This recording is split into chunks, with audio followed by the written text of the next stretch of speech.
Oh, we are live. What's happening, wrestling fans? I'm looking for my camera. Okay, it's right there. A little bit of a different setup tonight. I got the big giant Princess Leia, like cinnamon buns on my head, and the big boy microphone. What's up, Kevin? And I apparently am speaking to the master of Jitsu uh, Indeed, I am. this evening, and speaking to everyone out there. We were off last week for the holiday. Hope everyone had a good long weekend. But the Two Bros Wrestling Show back on the air, and Doug, tonight our main event topic is one that I have been looking forward to, and it is one that is I hope folks will join in on because there can be quite a bit of debate about the fact that all the wrestlers that Triple H brought back, the ones that Vince had let go, we're going to look at every one of them tonight and make some assessments as to whether or not these have been successes or failures. So this could be a fun exercise. This is interesting. I've been looking forward to this. And of course, that's our main event topic. But and also coming up later, Tony Khan's going to have a special announcement on the commercials that will be airing during Collision. That's just a joke. Tony. Let's hit an opening bell. What do you say? Let's do it, man. Let's do it. What happened while we were gone, Kevin? Well, I tried to get an opening bell sound here, but See, let me get this microphone out of my face. hey, there we go. Can you still hear me all right? Is that good? I can hear you all right. All right, cool. Let's start our news this evening. Doug, you may have heard this, may not have, but I want to just throw it out there in case there's folks who don't know. But apparently CM Punk is back. What? I know. Yeah. Not exactly a secret, but Tony Khan did make it official this past Wednesday on Dynamite. Despite the strong rumors that we all knew and all the indications, it's still, I don't know, hearing it just come out of his mouth, still a bit of a shock when you consider just how we would all have reacted to this just a few months back. Right. Yeah. Obviously, we're going to look deeper into the Punk story and everything there is to know about Collision, because that's going to be our main event topic next week. In advance of Collision, we're going to preview everything and talk a little bit more about the CM Punk factor, but just on a surface level, Doug, that reaction from the crowd, I mean, yes, it was strong. So maybe you have a great heel return. Obviously, won't be a heel in Chicago opening night, but overall, I couldn't tell if it was a wow, this is shocking, and fans just love the backstage drama aspect of it, or if that was legit go away, we don't like this heat. It was hard to say. It's hard to say, and I think it's going to be. It's only time is going to tell, because the first Collision is not going to be a good barometer, because like you said, it's in Chicago, so we're not going to get an idea about real fan reactions until Punk gets outside of Chicago. So and then it'll be really telling how he is received by the general wrestling fan. Obviously something to watch, and I mean it will get eyeballs, so maybe that's the whole idea of this forgiveness from Tony Khan. But sticking with Tony Khan, Doug, this past week, he gave an interview in Variety in which he spoke of the possibilities of a fast streaming channel dedicated to AEW. AEW, of course, does not have its own streaming service yet. Khan noted, though, that there was a lot of opportunity for an ad-supported streaming channel utilizing both AEW and ROH content. So fingers crossed, especially if it's a fast service, and we can just watch some ads and actually get Ring of Honor. Right. Yeah, I would be all for that for sure. Yeah, definitely be all in for that. No pun intended. Ba-dum-bum. Thank you. Hey, let's stick with AEW. More AEW news. After what seemed like years, maybe, of hype, we finally have a release date for the first AEW console video game. So for those of you out there who enjoy your wrestling video games, you can get a first taste of what AEW has to offer with AEW Fight Forever. Finally available come June 29th. Obviously, pre-orders are available now and have been since like 1993, I think. I'm pretty sure they have. Man, they've been hyping that game forever, so it is at least glad to see that it's got a release date. Absolutely. Yeah. New Japan announced this week that they had reached a deal with the Fight streaming service to add more than 158 hours of recent New Japan Wrestling Strong content to the streaming platform. This includes Strong's Inception and New Japan Cup USA to the recent Battle in the Valley, and as well as episodes of Capital Collision. So, New Japan fans, if you're a subscriber to the Fight service, now you have another way to consume your New Japan wrestling content.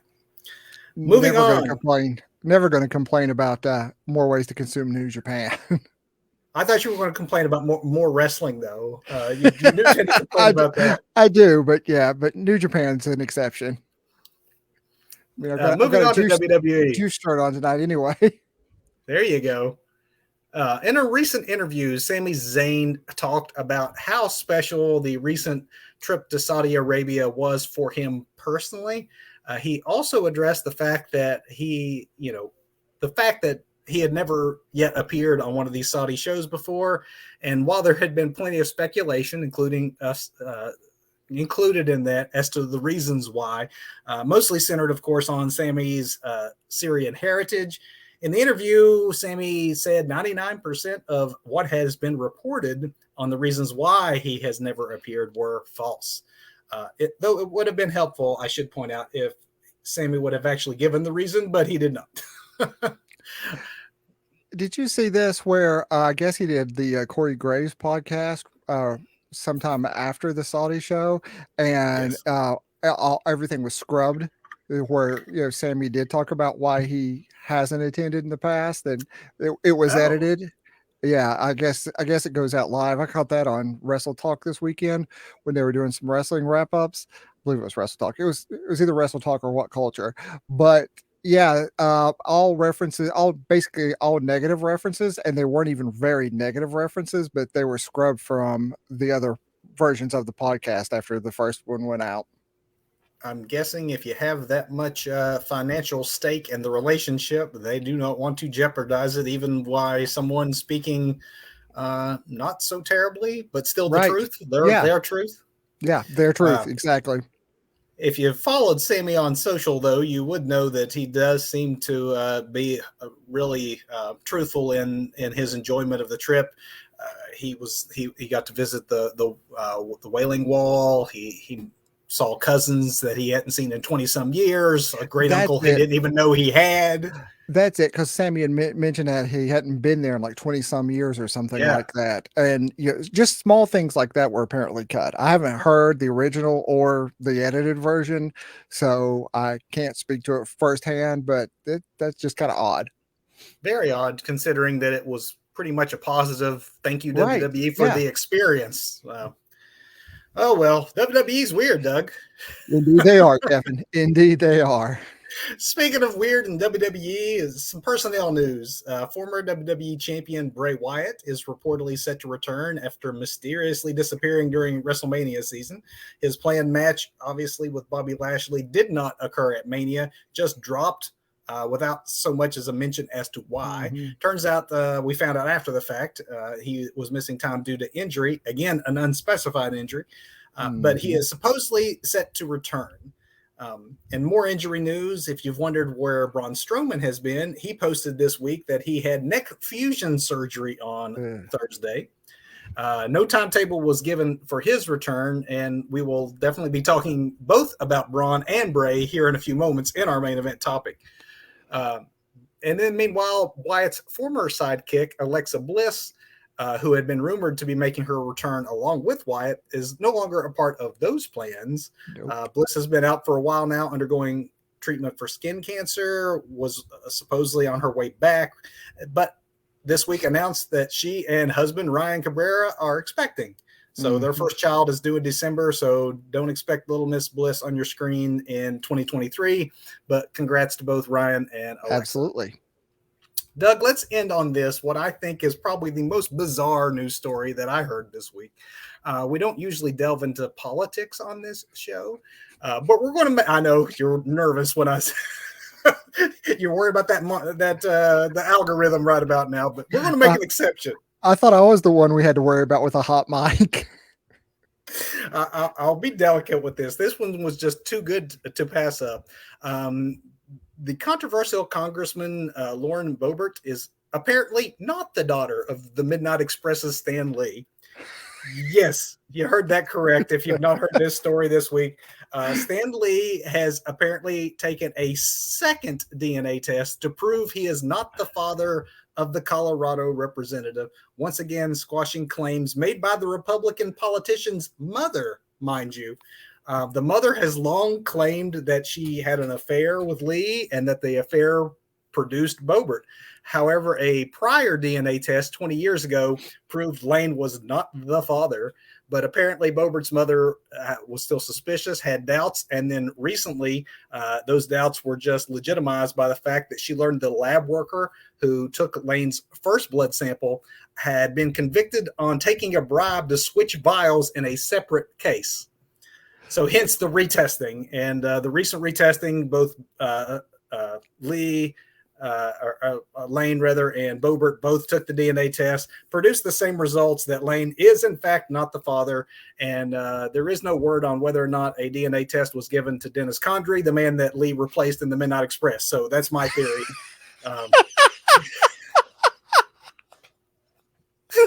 Hey, it was the 80s, you know. She just knew she hooked up with the Midnight Express. Right? It was, yeah.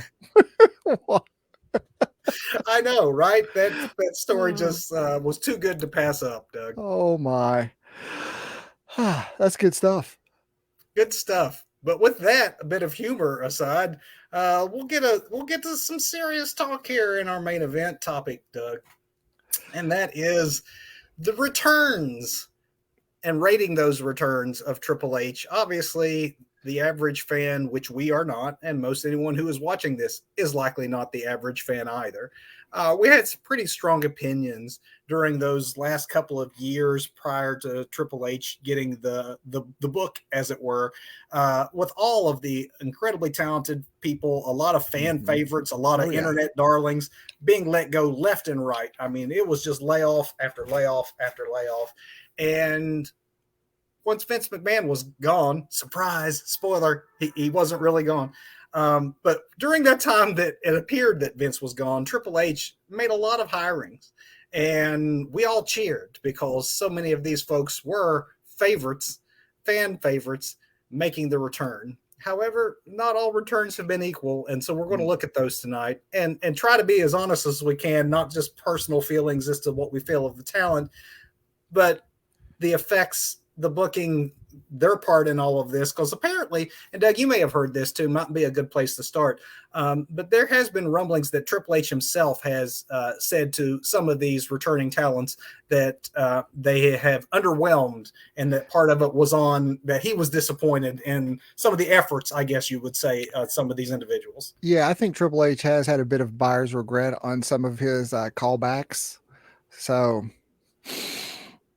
well, let's see what you think, what I think, and let's see what the folks at home think. Please drop in the comments whether or not you agree with us on these assessments.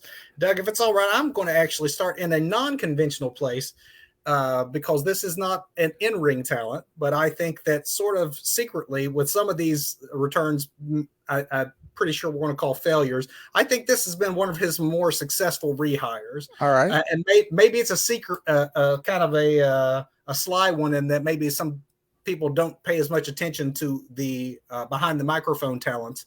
But I, for some reason, didn't pay as much attention to Kathy Kelly in her first go around with WWE.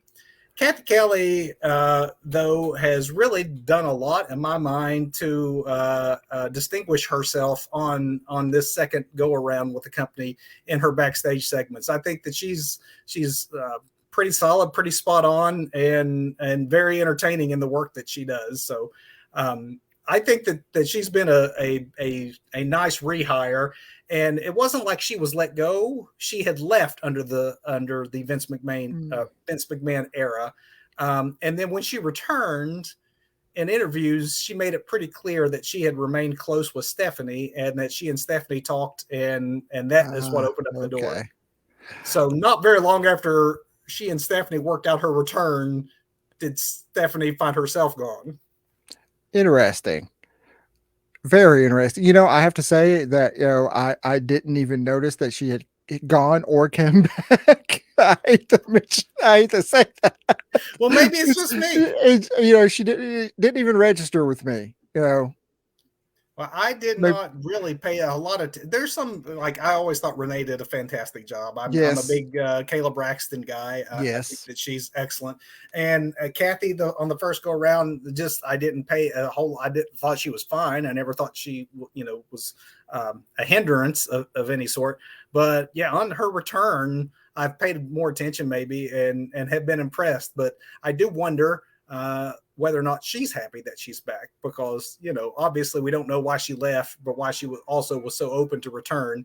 But if you just read between the lines and think, is it because Vince was a presence backstage that she left to begin with and came back because of her relationship with Stephanie, and now that right. Stephanie's gone and Vince is back, is she happy with her decision or not, is a question that's obviously one that's legitimate to ask.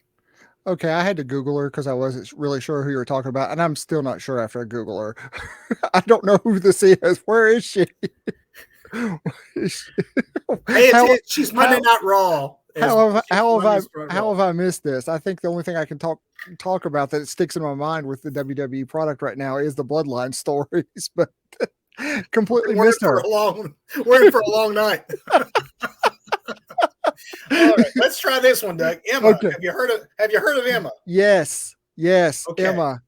Emma Now, is that Emma, she was a star in NXT. She was a star when she first arrived on the main roster. Her star faded over time, and she was let go. She remade herself on the independent circuit.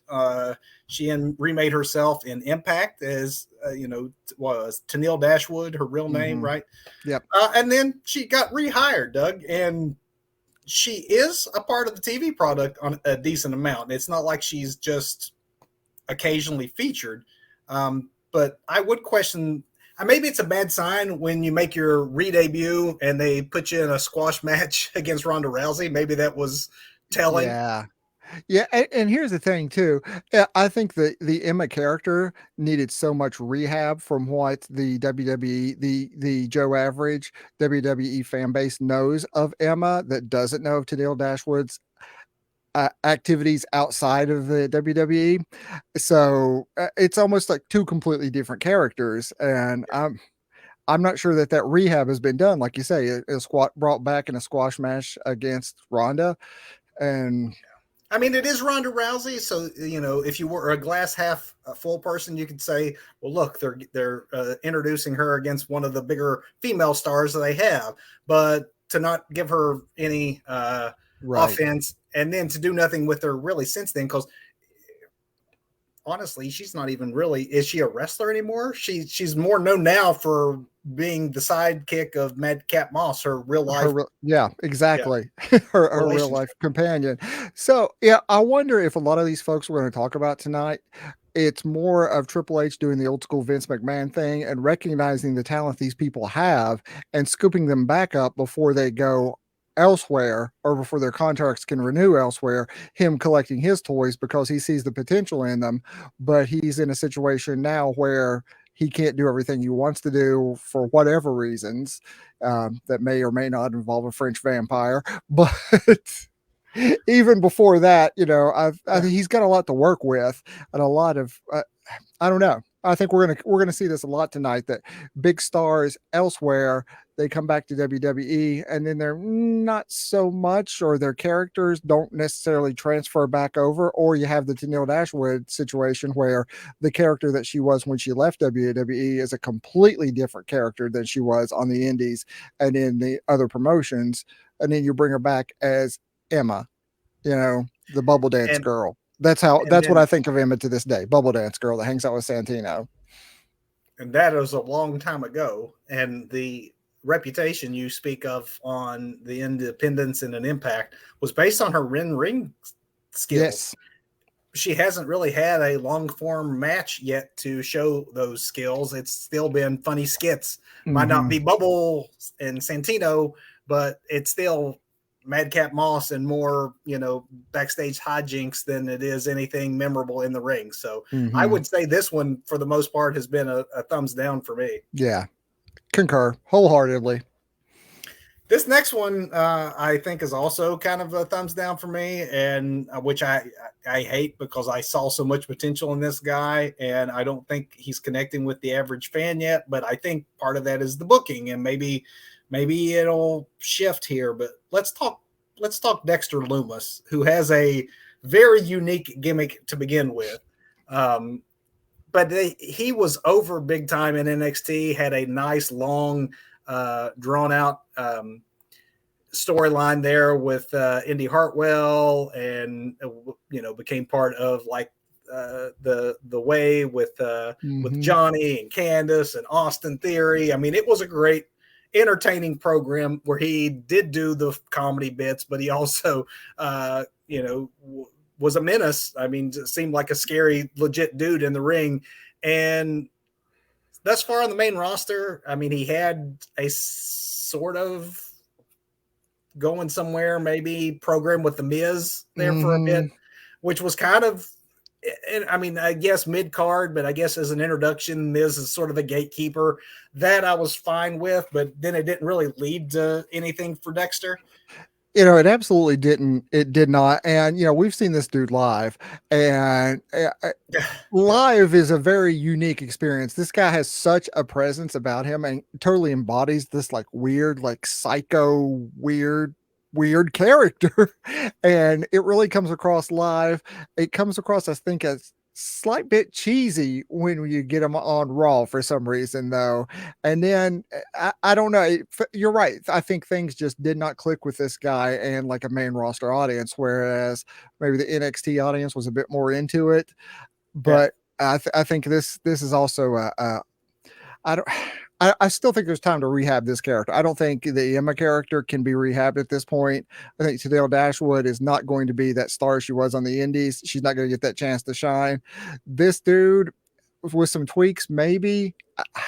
I don't know. I think there's still time to rehab, but So I as of think the now, difference in those two characters, to your point, Emma, and this isn't ageism, it's just the fact that Emma's been around long enough that fans have probably made up their minds on her. Whether yeah, it's yeah, she's the bubble girl, or hey, she was this awesome wrestler in Impact, and she's not getting to be that here, so now I'm not interested. I think that whichever of those two camps you fall in, right, you have an opinion on Emma.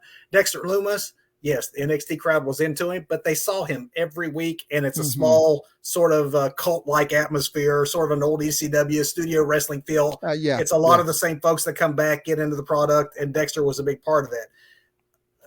There's 3 4 weeks can go by on Monday nights, and you don't even see him, or is yeah. it Friday nights? I don't even know which show he's on. I don't know, That's but I mean, does the brand split really even matter? That's a show we should do. Brand that's the split, question. LOL.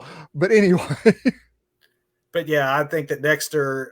I don't think the fans have seen enough of the character yet that it's not salvageable, but right, they do need to start. I do absolutely, think that having him mix back in with Johnny and Candace, which seems to be a direction they're going in, I yep, think there's possibilities there. If that worked in NXT, there's no reason in my mind that it can't work on the main roster if they give it the same amount of attention. absolutely, absolutely. I think there's hope for him, but right now it's a loss While at we're this point in time. while we're talking in the family, let's talk Candace. She obviously was someone who went away and was brought back by Triple H. Extremely talented, got a lot of experience as well. Good on the microphone, great in the ring, but I don't know. She's been sort of a punching bag, maybe Yes. just a jobber type. So you think you think she's like a lot of a mid card gatekeeper too, or that lower mid card gatekeeper at this point for other NXT kids that are coming up? Do you think she falls into more of like a Natalia role at this point in her career, as far as WWE is concerned? I think that's the perfect comparison to make, that veteran presence who we trust, who fans like, and will it mean something if she is out there and loses, because fans know she's talented and she's tough, but she also is out there to lose. And I'm afraid that that's the role that they have defined for Candice LeRae, even though she's capable of a whole lot more than that. So much more. But I think Natty is too, though, honestly. But Oh, for sure. that's where Natty is at this point. So I think that unlike Natty, who would fall into that Emma category of been uh, on Raw and SmackDown long enough, I should say, that fans already have an opinion of her, and WWE's done a lot to define her role. I think that Candice, even though she's a veteran who's been around as long in the wrestling scene, to Monday or Friday night viewers, she's still new enough that I think that if they would manage to pull together a coherent storyline for Johnny and Dexter and Indy and Candice, which seems like they might be trying to do, I think that she's still salvageable as well. So I'm thinking this one's a little more in the middle for me.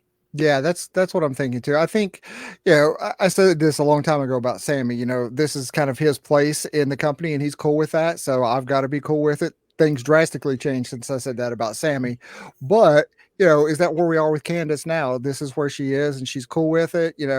Or I don't know, man. This was a hard one. I'm hard pressed to call her a loss at this point, but she's definitely not a win. I'm with you once In again. the middle. In Yeah, the middle. in the middle. Yeah, absolutely. She is featured. You are right. Right, Some of these folks we're going to get to, it's going to be like, wait a minute, when was the last time anyone even saw them? right. But she is used. It's just how she's used that I think needs to shift some if she's going to stick long term. I agree. And now I'm going to talk, Doug, about what I think is one of the biggest disappointments to me. And you can feel free to disagree with me if you want. But this is one of the biggest disappointments because I thought they had the highest of ceilings. But now they're jobbers at best. Hit Row, man. Dude. Hit Row. Dude. Hit Row is hurt without Swerve. So you think it's the mouthpiece part of it? Do you think that Swerve is the better mouthpiece than I the think, three honestly, members that are there? not to disparage anybody's work or work rate or anything like that, but I think Swerve was the Shawn Michaels of He Hit was the Row. worker. Oh yeah, he Yeah, was the worker. and everybody else, not so much. But yeah, I loved Hit Row. I really did. And they bring Hit Row back. Okay, they don't have Swerve, but they're still Hit Row, but they're just not clicking at all. I mean, B-Fab's got charisma. They all have charisma. Yeah. But you may have nailed it when you're saying that they needed that really really good worker to pull it all together. B-Fab is there's a reason she's not featured in a lot of women's matches, is that she's still very green. Shante the Adonis is fantastic in the ring. Honestly, he's probably the best worker of the bunch now that Swerve's gone. And Top Dollar is very charismatic. I'm just being polite. I think that I don't know, and maybe this is oversimplifying things, but there was a top rope suicida that he attempted, which is impressive for a man of his size. But right, absolutely. his feet caught, and he just did a terrible, a comical almost pratfall that Michael Cole made fun of relentlessly, and then in future weeks would continue to bring it up as sort of playing him off, Top Dollar, as clumsy and uncoordinated. And I don't think any of that did any favors to the way that the average fan who might be experiencing Top Dollar for the first time then felt about Top Dollar. Right. I think they went from potentially a legitimate threat of a stable to a comedy act at that point. Yeah. And now they're the act that they're in the ring when you come back from commercial break in mid rap, and that's like never a good sign. Never a good sign. Doug, this other one is when's the last time you seen her? I think I questioned on the show when they brought her back as to, while we would talk about some of these returns in like, yay, good for Triple H. This is one where we're like, we don't want to talk bad about anybody, but maybe you don't need to bring everybody back. Right. I never quite saw what WWE saw in Tegan Knox to begin with. Yeah. Much less to bring her back. Yeah. So now here she is, or there she was. I mean, when was the last time she appeared on television? She's not I, hurt. I don't know. She's hanging out in catering, I guess. I don't know. When they But first came back, she was like Liv Morgan's partner. I'm like, okay, that's maybe you can bring something out of her. Liv's over. Then she shifted to Raquel Rodriguez's partner. I think maybe Shotzi might have been in there for a bit, was her partner too. Like she was always paired with somebody, and I think that might be acknowledgement that she's going to need some help to get over. right. Yeah, maybe Triple H sees potential there. I don't know. The I don't girl know. with the That's shiniest wizard. I mean, that's the coolest thing about her is her finishing moves name. uh-huh. But I just never quite got the Tegan Knox thing. She's fine, but I Yeah, never saw the charisma, and I never saw the oh wow off the chart ring work. Either of those two things could maybe justify a return, and she had neither. And so this one actually doesn't surprise me that she hasn't taken off the way that maybe Triple H thought she would. right. You think this is one of those that he has buyer's remorse about? I do. I Yeah. definitely do. And I think the fact that she's not featured, and here he is still supposedly with the book, and she's still not being featured, I Yeah. think says it all. Yeah. We'll stick with the women's division, Doug. Let's do it. Chelsea Green. Um, Wasted. Let me just wasted. You do so much more with Chelsea. Come on. she didn't have much of a run the first time around. I mean, she was in NXT for a hot minute, and then was had so much promise, and honestly was already polished from her time in Impact that they went ahead and brought her up, and I think was it her first match or second match that she I think broke it her was her arm. first Her match. first Wasn't it a match, wrist? Yeah, yeah, her arm wrist, wrist. yeah, Yeah. and that Yeah. was pretty much it. She never recovered from that before that. She was part of all the cuts, and so Yep. now she's back. Um, I don't know why bring her back if you're just going to, you know, what with the It header thrown out of the so Royal Rumble in 5 seconds on her big so debut. her and her, I'm not sure if husband or real life just companion, Matt Cardona, Zack Ryder, also brought back. Were these two picked up as a couple to get them back so Tony didn't get them? Or let's see, was it that Cardona showed up on a very early episode of AEW being sold heavily as one of Cody's friends? Did Cody have something to do with opening that door back up to get them back to the big leagues? Is this more of a to a friend kind of thing, or is it just scooping up some more toys so Tony Khan doesn't get them? So you're thinking it's either a favor or keep away. You don't Maybe think that so. was actually seeing what you know maybe the I mean, potential both. in I mean, Green. both of them can go. We've seen it outside WWE. Uh, I I think these are keepaways. So I think that this one for me is still a thumbs down thus far on how she's being used. I will say it's slightly starting to trend somewhat upward in that she started out as someone who was losing in 5-6 seconds. At least she's now featured and she's getting to show some character work. Her and Sonya doing the whole Karen bit backstage. Has some potential. I'm not sure it's all the way there yet, but maybe it's not the character I think she's going to ultimately end up with if she's allowed to fully flourish, but I think it's at least a Right. start and better than the first couple of months. So I'm thinking this one's at least trending the right direction. Being featured pretty much regularly now, antagonizing old Scrap Daddy. But overall, still, this isn't the Chelsea Green that fans loved when they heard about the rehire, the Chelsea Green that made Impact her home for all those years. Yeah. When I think about, these rehires that are just like keep away rehires, or at least what I'm calling keepaways, and I think the climate is so very much changed in AEW too. And because AEW is the main competitor, but I think that the climate in AEW has changed because Tony Khan has too many toys, and I think playing keepaways probably not wasn't the best thing to do. But man, this is just so hard to call, honestly, because a lot of these people are really great workers. Yeah. Yeah. But I mean, how many, though, thus far have we had as unqualified? Yes. these are successes. Exactly. That's worrisome. We're going to be pretty thin by the time we get through the end of this list. With some thumbs up, I'm feeling. How about the Good Brothers, Doug? Luke Gallows and Carl Anderson brought back to be part of the club.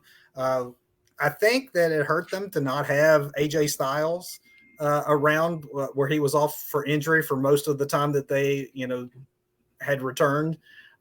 Might pick up now that AJ's back and the three of them are featured more in backstage segments, but knowing what they've done in Impact and AEW and New Japan and pretty much anywhere else in the world, this go around, they seem less of a threat than they did the first time in WWE. Yeah, I think the Good Brothers are there for a paycheck, and maybe some window dressing for AJ.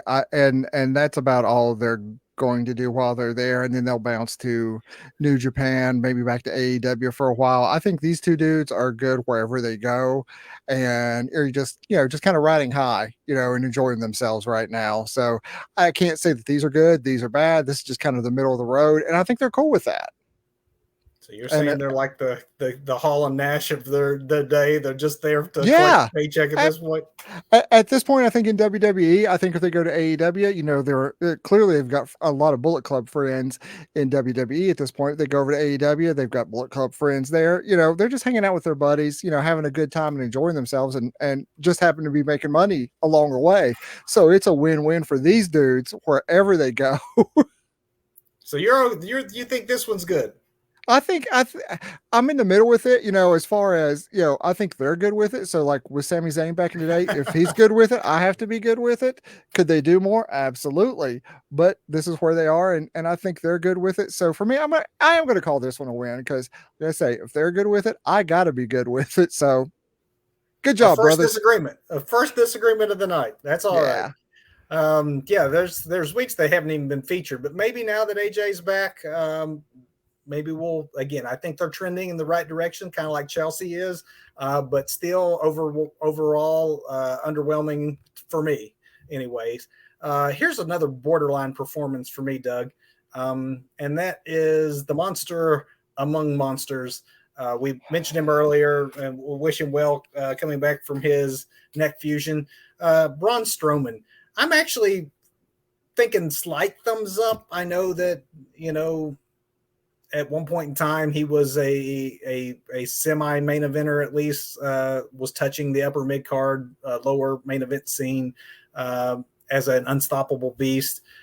You could be going Braun versus Brock or something along those lines, and instead you have him in a tag team.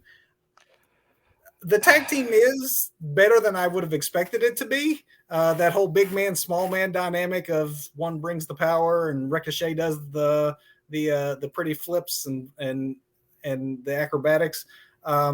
So this one is borderline for me. It's not a failure. I think he serves a purpose on the roster. It's just maybe not the purpose I thought he would have when he was brought back. The character of Braun Strowman, I've never really been a fan of, except when he was feuding with Roman Reigns, and that really has nothing to do with my favoritism towards the Braun Strowman character or his work, but just my dislike of Reigns at that point in time, where we was being forced down our throats every week. But I'm not sure why Triple H brought him back because there are plenty of big men. You've got the Good Brothers. There are big men there. You got Omos, which we don't need to do anything with Omos, but I don't know why he came back in the first place. That would have been one to just go ahead and leave out there in the Indies for me anyway. So bringing him back, I think, is a loss. And now unfortunately he's injured, and I hate that for the dude. I don't want to see anybody injured, lose their job, or anything like that. But I never really got this other than he's big, and he does that choo choo thing, and he tag teamed with like what, a 10-year-old, and totally just decimated and destroyed the tag team division once upon a time with a 10-year-old. So again, that's not his fault. No, that's Ricochet, Doug. That's Ricochet. He's a grown man. He's a grown man, Doug. No, dude. The WrestleMania. Although I did really like Ricochet and him together because that dynamic does work. But overall, no. This one's not. You should have never brought him back to begin with. This one's in the middle for me. I've still yet to give a enthusiastic thumbs up to any of these. I'm tempted to for this next one just because I love him so much. I probably should have mentioned him when we were talking about the rest of the family, but Johnny Wrestling, Doug. They don't get any more talented than that. They don't get any more over than that when you talk about the NXT version of Johnny. The white meat baby face, as Triple H always liked to refer to him, is like there's nothing that he could do that the fans would not be into because he's just such a overwhelming, obviously good guy that fans actually bought into, which is hard in this day and age for fans to buy the goody act from some folks. But man, Johnny needs better booking. It's not on Johnny. That's not on Johnny's fault. That's on not Johnny Wrestling's fault. It's backstage booking's fault. I think Johnny, just like Candace, needs better booking. I mean, is this their role? Because Johnny I think makes a good gatekeeper and a good hand, backstage too. And a great mentor for all these up and comers, especially those folks transferring over from NXT to the main roster. You know, I mean that's some good. Again, I could see him as the male Natalia. I'm not sure who that equivalent is right now, actually, but I can see him like that. This is Johnny's got his role, and now that I'm thinking about it, after what I said about the Good Brothers, is he cool with where he is? Like maybe is Candace cool with where she is, and this is just their thing now? They're married. They're a little older. They've probably taken a fairly their body's probably taken a fair amount of abuse throughout their career. So maybe this is a good place for them. It's good money, and I know earlier I said I don't want to bring ageism into it and say, oh yeah, Emma's dumb because she's been around a while or whatever. Fans have their minds made up, but you can't not bring up the fact that folks like Emma or Johnny or Candace or these folks are not Austin Theory's age. So right. If it isn't working for them now, is it a Natalia situation where you're old enough, you've been around long enough, you should be happy that you still have a place here, and this is now your job? Do you see it getting any better for some of these talents that are maybe in their 30s or older and not in their 20s? Yeah. So, with Johnny, I think I don't want to say stuck, but he is where he is too, I think. Do you think it'd be better for Johnny to separate him from like Candace and Dexter and all of that? Or do you think there's more potential in keeping the family storyline together and maybe play it up for those who didn't experience it on NXT? Man, I love a good stable, and the family, the way is a great stable, especially now that Indy's on the main roster too. Yeah. I would love to see I would love to see more and see a push with that group. I guess if Triple H is watching, because we know Vince always used to watch. So yeah, Vince, French vampire never sleeps. Right. So maybe Trips is watching and can push the way again.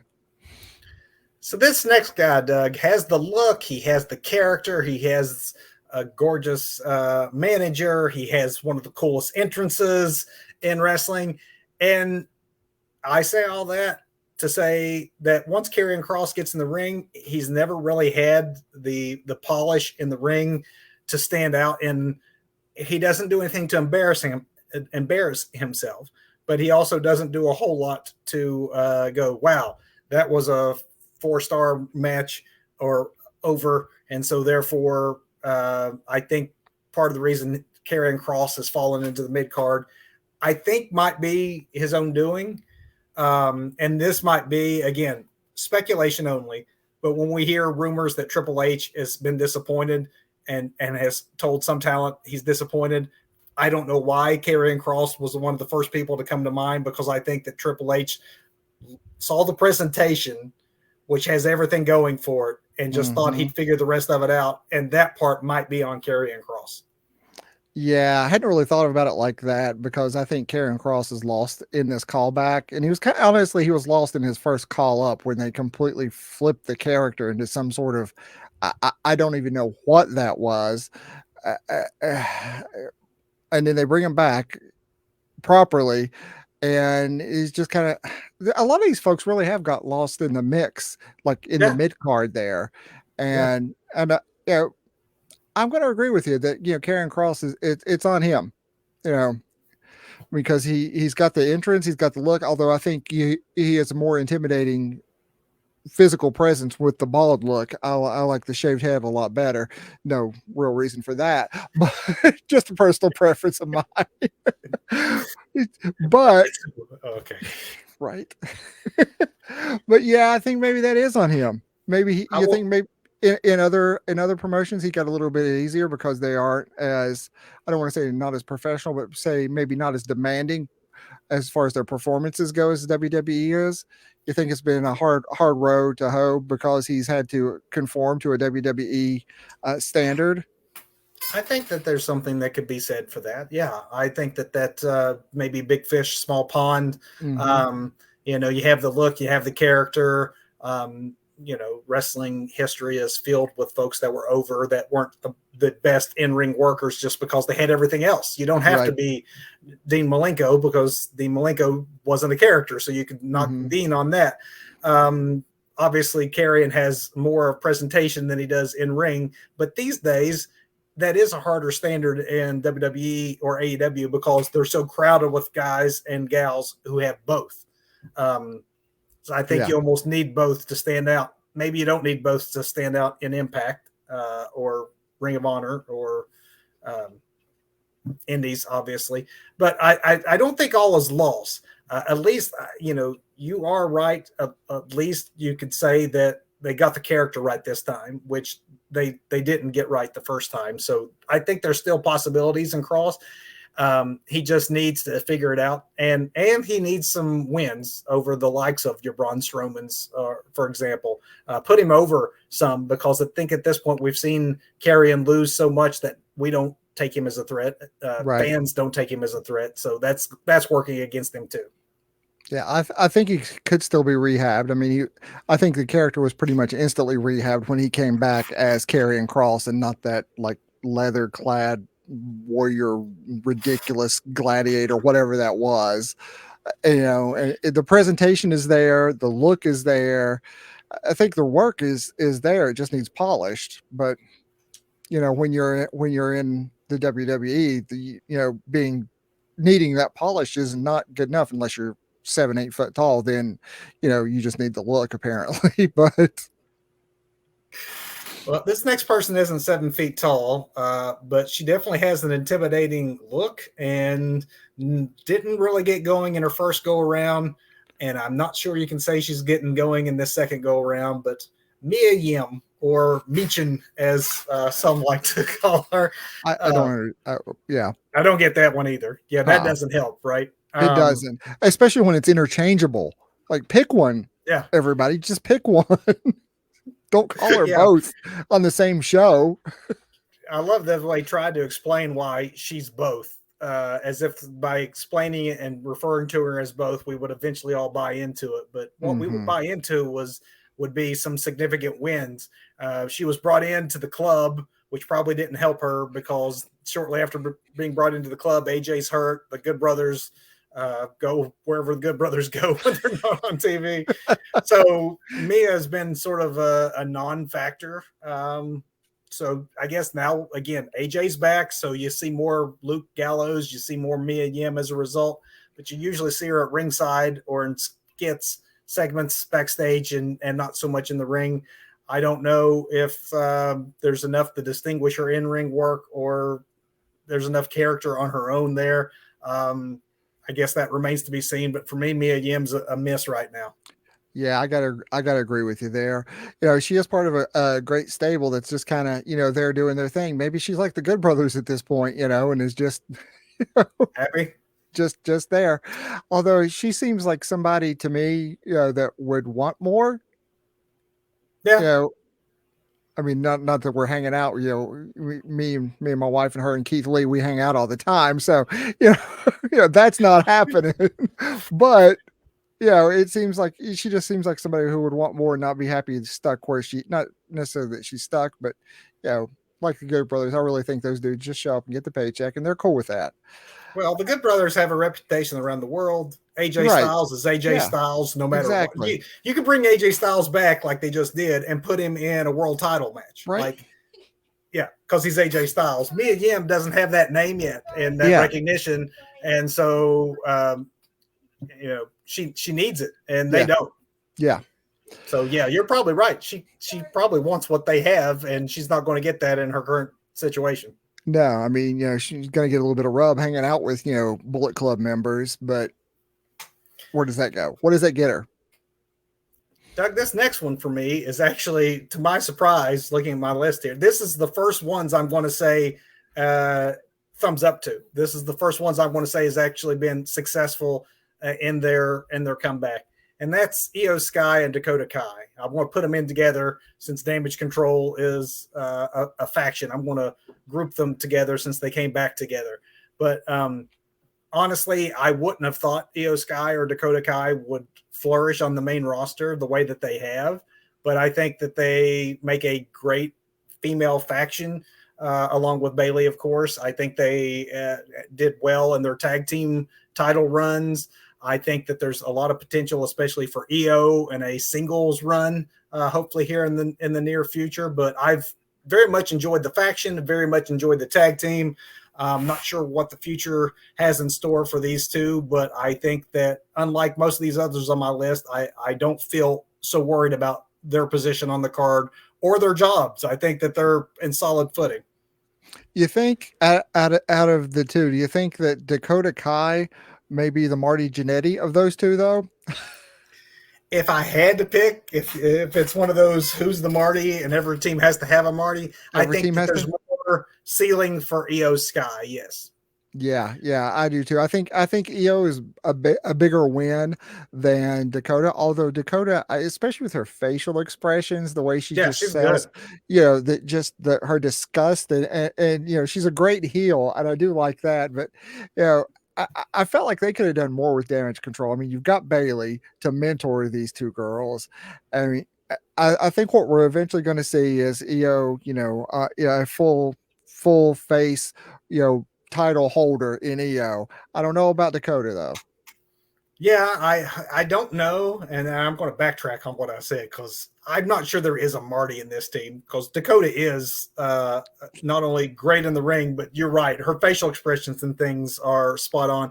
And the one thing she has that EO has working against her is a command of the language that's going to be a problem for a non-native English speaker to fully get over, as we see with Oscar or others Mm-hmm. right now. But overall, Io Sky and Dakota Kai have been featured, have been title holders, or very rarely not on TV on a weekly basis. So I'm going to say that these are two of the success stories in my mind. All right, all right. Bronson Reed, Doug. This is an interesting one because if you would ask me this question a month ago, I might have given a different answer. But I'm thinking we're starting to see consistent push of Bronson as well as crowd reactions that make me think that he is finally getting to that point where fans look forward to that avalanche, recognizing he is not your average big guy because he's a short Right. big guy. Yeah. I mean, he's unusual in a lot of aspects, and I think fans are starting to relish that uniqueness of this character. I think so too. I'm a big boy fan, so or thick boy. That's what he He's a is. thick boy. Yeah, Yeah. man, So I like him yeah. too. Yeah, so this one, personal feelings aside, because a lot of these wrestlers that we've talked about, I'm huge fans of, but just where they are in their WWE careers at this point, says otherwise about why they were called back. But this is one that I am a fan of, and I think is going places slowly, but he's getting there. I mean, he is a big boy. It's going to take him a while to get there. He's, yeah, but he can do it. Yeah, I'm with you on that one. I'm thinking that he's on the short list of like, okay, good. He's good. Mm-hmm. Yeah. This next one this is the last one, and I saved it for last intentionally because it may be the most controversial one out there, and probably the most discussed one out there. How would you say the return has been for Bray Wyatt? rocky at best. Let me be nice about it. I think there was a really, really strong idea there with the Wyatt family or the Wyatt Six or whatever they were going to call them. And I love a slow burn, but this burn burned a little too slow. And I'm not sure if there may have been some smoke and some smoldering, but it never really took off.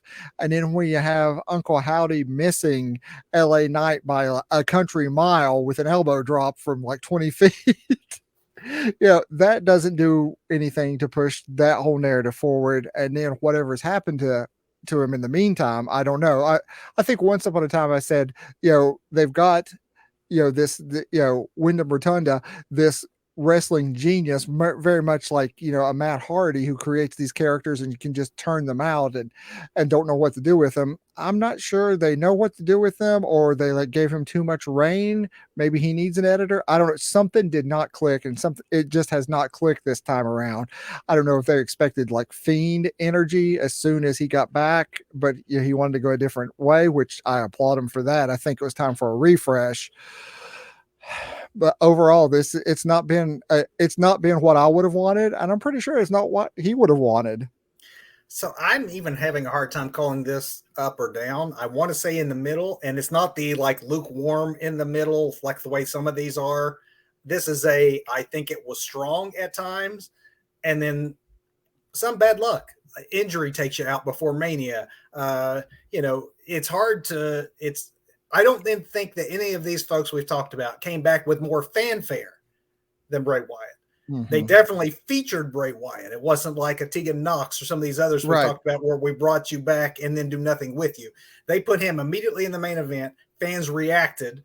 The White Rabbit teasers were very intriguing, very Brilliant. unique. Yes, absolutely. All of that, you would go, this is good stuff. This is what they should have been doing with Wyatt all along. Part of it isn't his fault. You can't help getting hurt, but that does stall your momentum.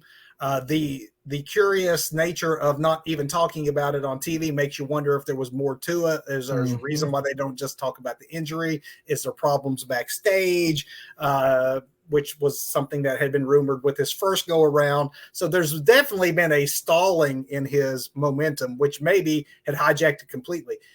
For months, the White Rabbit stuff was the biggest merchandise sellers in WWE. So, I mean, it was money and it was looking good. But I think that Bray Wyatt has a bit of a karrion cross problem in that the presentation and the character is intriguing. And then the match happens and it's hard to wrestle a match with Bray Wyatt because it's like trying to wrestle the old school Undertaker before Undertaker started to sell or things. It's like you have enough of that mystic thing going on that when you actually have to have a regular match, the mystique kind of falls away, and I don't know that the work rate is to the level to make up for it. Yeah. I can see that. And, it may be a family thing too, because I'm pretty sure that, Bo Dallas was, Uncle Howdy who Uncle Howdy. dropped that elbow and missed LA Knight.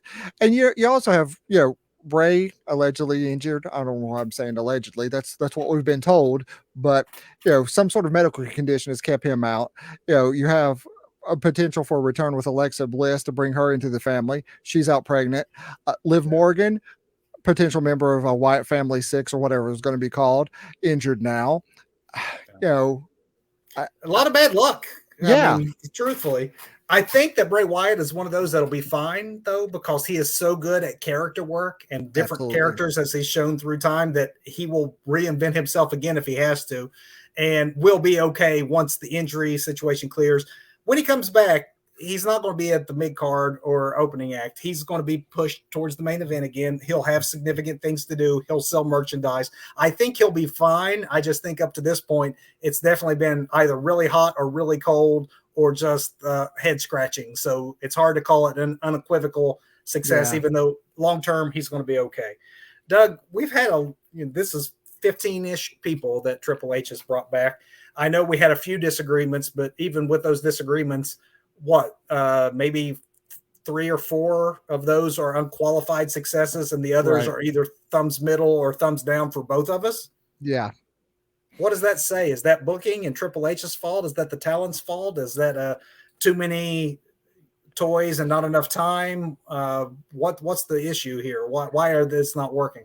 I think it's a little bit of all those things. I'm not going to say, Triple H made bad decisions on who he brought back because I'm sure he developed a lot of relationships and sees potential from a lot of these folks in NXT days, or, what he sees that we don't get to see.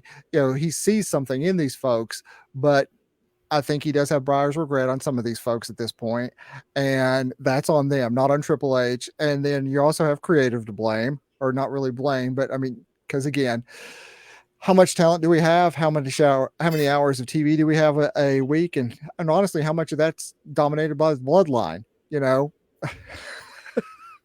I mean, we have to send people down to NXT who are to see how they are good workers and still good workers. That's true. Sometimes, you know. And do you think any of the, well, I guess we could have a whole other hour if we get into, are any of Yeah. these folks more made for NXT and should go back? I would argue without having to go through each of these. Yes, there's several on this list that Yes. I think would be better off in NXT. Yes. Do you think that any, before we get off and hit our big finish, two questions for you. First one, who on this list is most likely to be looking at a second pink slip from the company? Chelsea Green, I think. I really do think that. Chelsea. Really? Yeah. I'm thinking Emma.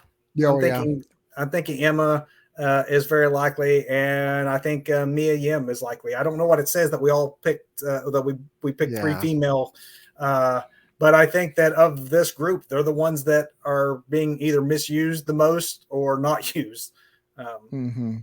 the most. The last thing I'll mention before we hit our big finish, though, Doug, before we just completely condemn Triple H and say, see, Vince was right after all, and we, the internet wrestling community, and Triple H are wrong, it should be noted, if we're going to be completely fair, that there were a lot of folks that were let go, not just these 15. Right. If you look at Keith Lee and Andrade and those that were let go and that Tony Khan picked up, it's hard to say, looking at that crop, that they are doing any better over there Right. than they were doing at WWE, or that this crop we just talked about. So it's not necessarily a Triple H creative problem. A lot of the folks that Vince thinks he's right about that went to AEW, I'd say outside of maybe Aleister Black and maybe for a brief amount of time Swerve and Keith Lee, I think overall that group of talent that ended up in AEW have been just as misused or currently underperforming in the same way that these folks are underperforming. Do you disagree? That's a very good point, and I want to, because it's AEW you're talking about, but I really can't, because, like you say, Swerve, Keith Lee, yeah, Andrade, Miro, Miro, Miro. yeah. Maybe collision, maybe extra time will make a difference. Maybe, but since we're gonna, Triple H has all the time in the world, comparatively speaking, and they still can't find room for everybody. So we will keep a tabs on this. But surprisingly, it at least anecdotally looks like Vince was more right than wrong, at least in the decisions on the business side. Maybe not the creative side of things, but on the business side, most of these folks still aren't moving the needle. Time to get some of those Vince was right t-shirts printed up. And with that, Doug, let's hit that big finish. Let's do it. Where are we starting tonight? Let's go with the botch of the week, Doug. What do you got for us? So I'm going to be very AEW centered on all this good fun stuff, and all these come from Dynamite this week, but we'll start with a botch. And actually, I guess this goes back to the recent pay-per-view too.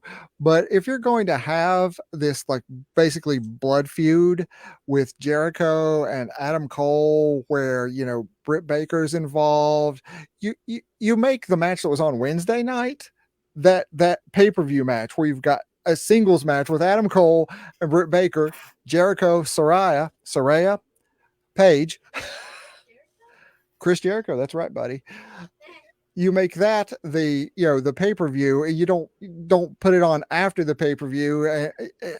No, that's a botch for me. That should have been more of, and while I really, really, really love Sabu and was fortunate enough to see him live with you way back in the day in the old school TNA arena in Orlando, you don't bring Sabu into this mess either. What are you doing? What? That made no sense. The crowd was dead on that too. They hated that finish. That was, I mean, I know Adam Cole and Jericho were laying there probably thinking, "Oh my, we just Uh-huh. stunk up the joint." Not what anybody wanted for that match. Um, Gosh, this isn't my botch of the week, but and I even hate to say this, especially to the former Dynamite Doug, but that was not a great effort by AEW beginning to end. That It was was probably not. the weakest pay-per-view I've ever seen from them. Yeah. And it does somewhat play into my botch of the week. I was tempted to just say bringing back CM Punk, but we're going to do a whole show Oh yeah. talking Collision. You could easily say that was a botch. But for me, this is my botch of the week. The Four Corners Pillars match was next to last. It did not go on last. Mm-hmm. The world title match between Seth and AJ was first on the WWE's pay-per-view. You have Mm-hmm. world championships at stake here, and in the same weekend, both major companies buried their real main events below matches that were lesser than those matches. You shouldn't open that just automatically with Seth and AJ defines that as the B title and Roman as the A title. You needed at least, if you're going to call it part of your triple main event, have it towards the end. Don't have it first. That Anarchy in the Arena thing at AEW, there was no reason at all for that to go on after No. that outstanding Four Corner Pillars match. So, yes, both major companies need to treat their world titles with more respect. Agreed. I totally agree with that. Doug, who's your performer or the performance of the week in your mind? So, man, I was gonna go with some bloodline storyline here, but after seeing that amazing heat that Don Callis got on Wednesday night and the way he masterfully worked it, you know, Don Callis. I mean, Don Callis is just ruling the world right now. Even dropping the Okada reference, gosh, who is going to buddy up with the elite at Forbidden Door? Cyrus the Virus, man. I mean, back in the old ECW Ama- days, the dude still has it on the mic. He really does. Amazing. I think folks forget, that, Don Callis can bring it just like Paul Heyman can and can be an amazing mouthpiece. But that entire arena, so hot. And not that go away heat, but that just We super hate you. angry heel heat that, Yeah. man, I mean, visceral. Love that. Well, don't you worry because I know you wanted to go Bloodline. I got you covered here. Thank you, brother. I'm not going Bloodline, even though they all played a role in how this unfolded. I am specifically, though, calling out the work of the Usos. Yeah. Jimmy and Jay absolutely told this next chapter of the whole Bloodline story, the fall of the Bloodline, perfectly. I mean, Solo did his part. Paul, of course, is always great with the facial expressions. Roman's been top Right. of his game. But this is the moment that the Usos, hanging in the backdrop of the story for most of this time, have been waiting for. It's easy to forget. The whole Bloodline storyline started with the cousins fighting each other and then coming Yep. together when Roman, couldn't be conquered and pulled them in. So this is a long time gestating. And for Jimmy to, normally the peacemaker, Jimmy looking at Jay when Jay's going, "What are you doing?" and telling him, "I'm doing what you should have done a long time ago." Yes. Yes. Just absolutely, again, I know that it gets a little repetitive to have to constantly call out how good they are and have how good this all has been. But until they drop the ball on this story or it overstays its welcome, I want to call out good work when it's done. And this was great work this past week. You couldn't have wanted more from this chapter that they're getting ready to set up. Absolutely. I don't agree with that. I'm glad you picked up Bloodline and ran with it there. Match of the week, Doug. Let's end on the match. I So like always ending on the match. I'm going Dynamite again because I really didn't think much about it when we first saw it. I saw, and I'm probably giving a bit of it away with the my title this week, but after, a couple of minutes into that trios match with Bandito and the Lucha Brothers and the Uh, Blackpool Combat Club to kick off Dynamite, I'm just watching it and it just keeps getting progressively better and better and better. And there's something really, really great about Brian Danielson, Daniel Bryan. Anyway, the American Dragon that's right. on commentary while his squad is there. And I started thinking, are we seeing what could basically be a new Bullet Club with the Blackpool Combat Club, where it starts to branch out, it starts to grow, and it becomes this huge beast of a thing where if the original members aren't there anymore, does it really matter because it's bigger than the members? Can we eventually get to that point with the Blackpool Combat Club? Can we Well, get there? you already have it where you don't even need anyone for Blackpool in the club. Yeah, so Exactly, exactly. Is Don Callis replacing Regal at this point? They don't really need a mouthpiece. They've got, but I don't know what's going on, but I'm really loving it. Even if they're Don Callis adjacent at this point, but that match itself was just great. And that match Wheeler was great. Yuta, Daniel Bryan putting uh Brian Danielson, Brian Danielson, yeah.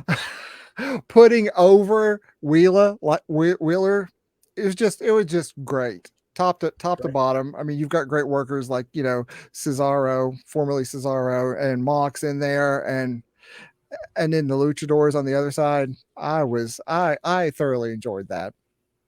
Fantastic match, and I think they know what they have in Brian Danielson on commentary because he seems to be on commentary a lot anymore, which Mm-hmm. is great. More of Yes. that. My match of the week actually is coming from the weekends that was back to back to back to back pay-per-views, and here you are. You have the two main companies, and NXT steals the show. Um, NXT steals the show. So quietly, the match of the week was Ilya Dragunov and versus Dominic Dijak for it was like a falls count anywhere or no holds barred. Basically, it was a hardcore match. And when I say it was basically a hardcore match, it was physical and violent in the way that you don't see much in WWE land.